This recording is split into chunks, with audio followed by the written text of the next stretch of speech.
Halo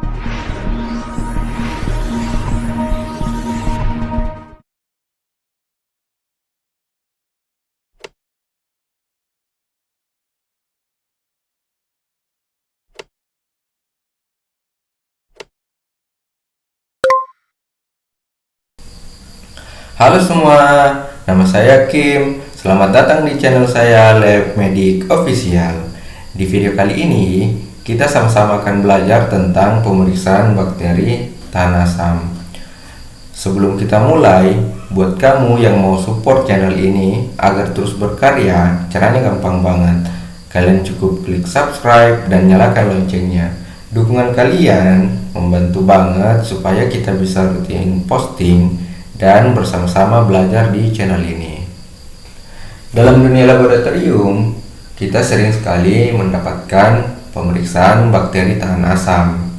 Nah, di mana bakteri tahan asam ini merupakan salah satu penyebab penyakit dari TBC. Nah, pemeriksaan laboratorium sendiri untuk bakteri tahan asam itu ada beberapa.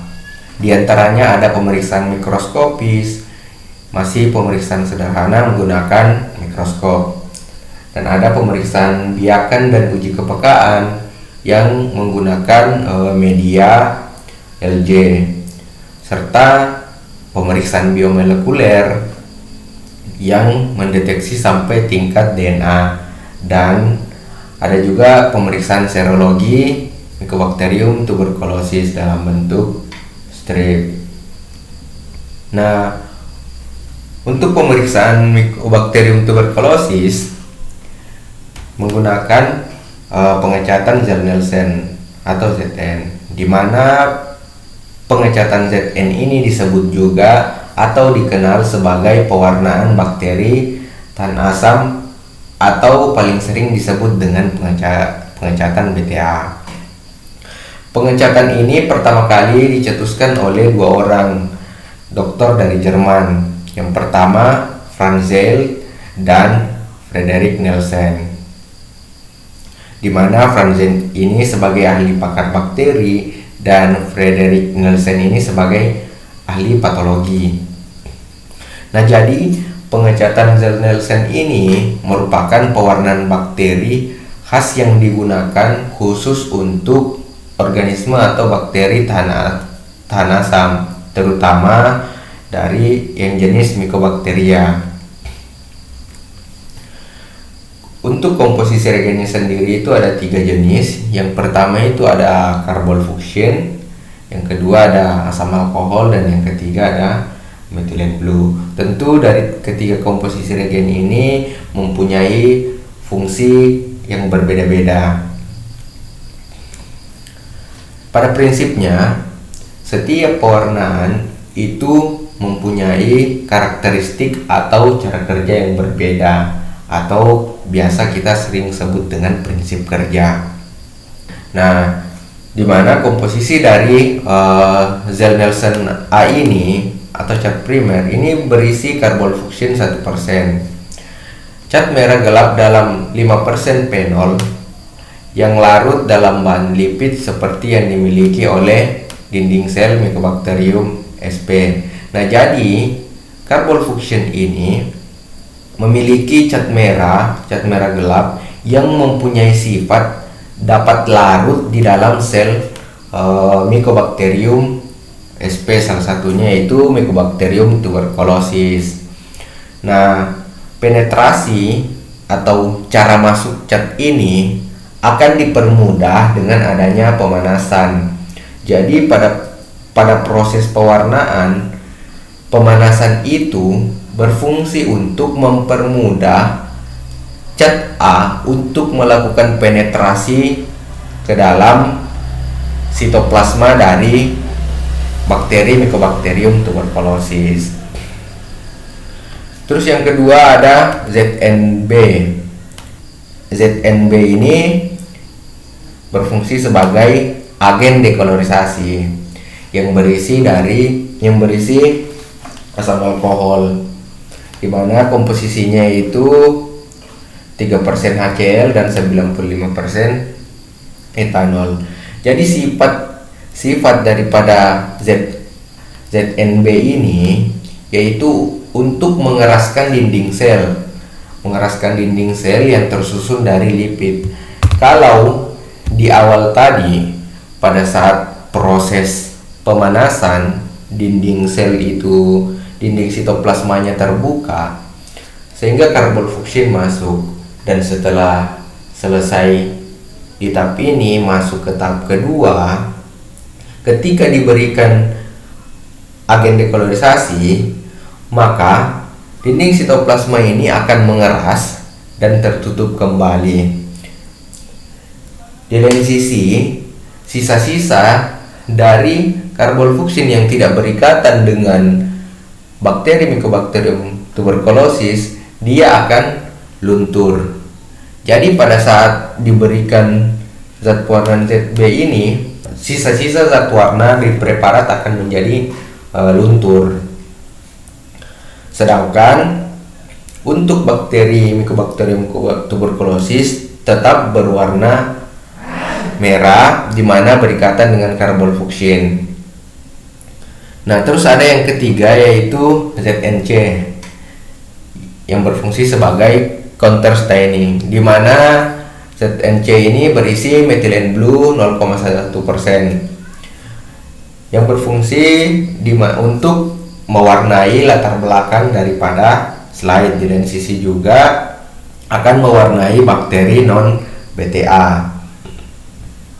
Nah, jadi dari ketiga zat warna ini yang akan berikatan dengan bakteri Mycobacterium tuberculosis yaitu hanya zat warna A, sehingga ketika nanti dilihat di mikroskop, bakteri Mycobacterium tuberculosis akan tampak berwarna merah, sedangkan latarnya menjadi warna biru.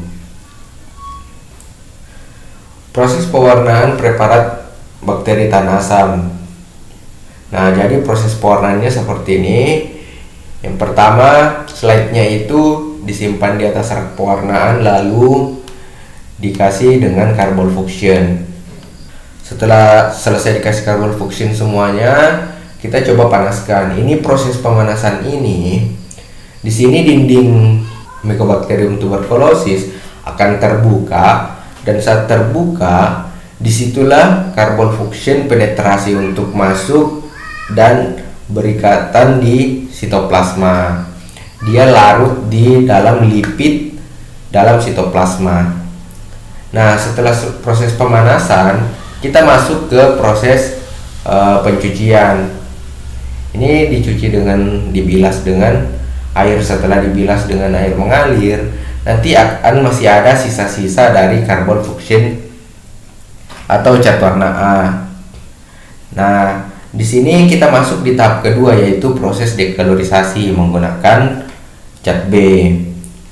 Nah, pada saat dekolorisasi, sisa-sisa dari karbon fuksin ini yang tidak berikatan dengan bakteri Mycobacterium tuberculosis akan luntur, dan dinding sel atau sitoplasmanya itu menjadi mengeras sehingga cat warna A tadi tidak bisa keluar lagi dari sitoplasma.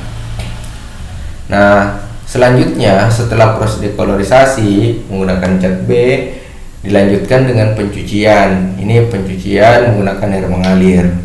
Setelah itu kita masuk ke tahapan ketiga yaitu counter staining. Ini dikasih zat warna C atau methylene blue, dimana pada tahapan ketiga ini bakteri yang non BTA nanti akan terwarnai menjadi biru, dan latar belakangnya akan terwarnai menjadi biru.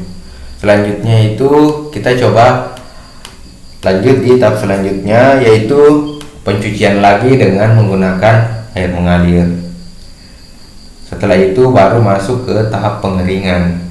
Nah, ilustrasi pasca pewarnaan preparat BTA seperti ini.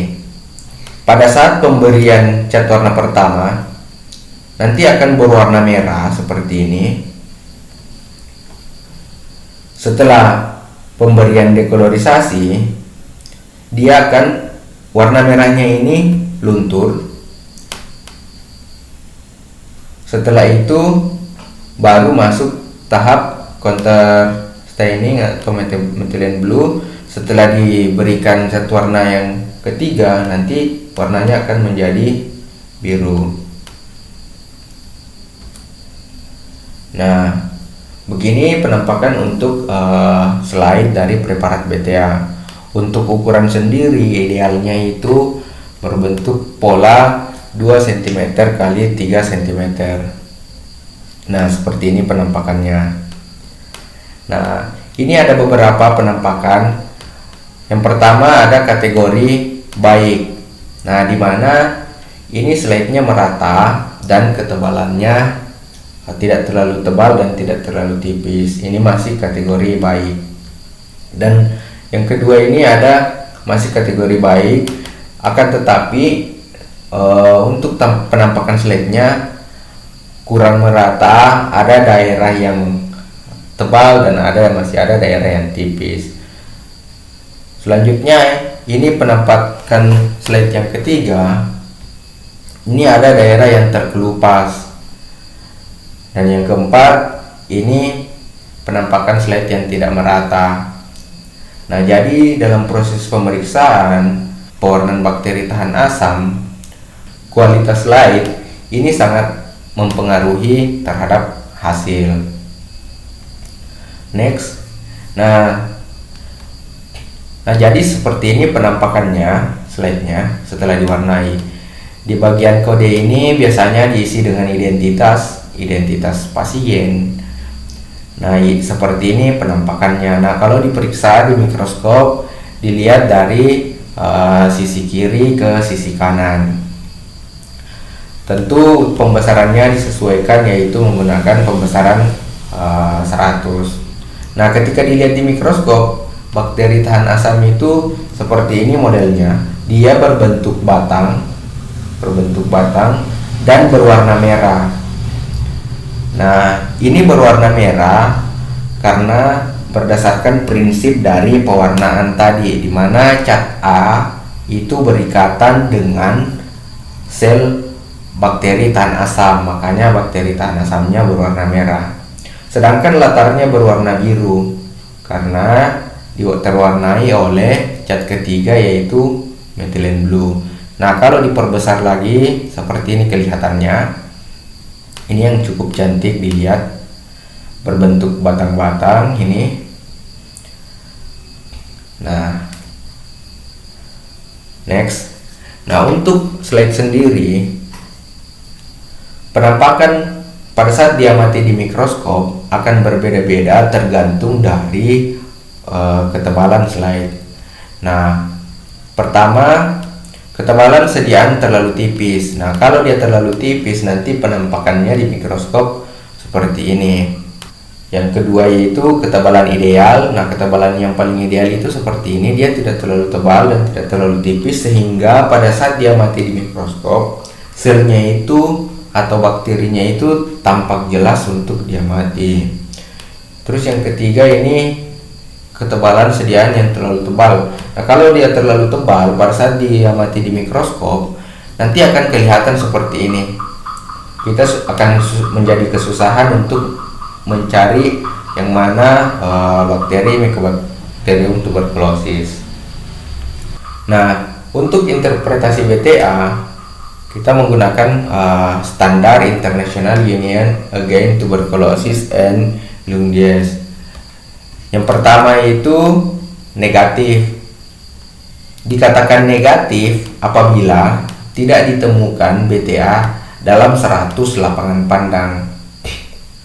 Jadi ketika kita memeriksa 100 lapangan pandang dan tidak ditemukan sama sekali bakteri tahan asam, makanya dia akan dikatakan negatif. Terus yang kedua, scanty.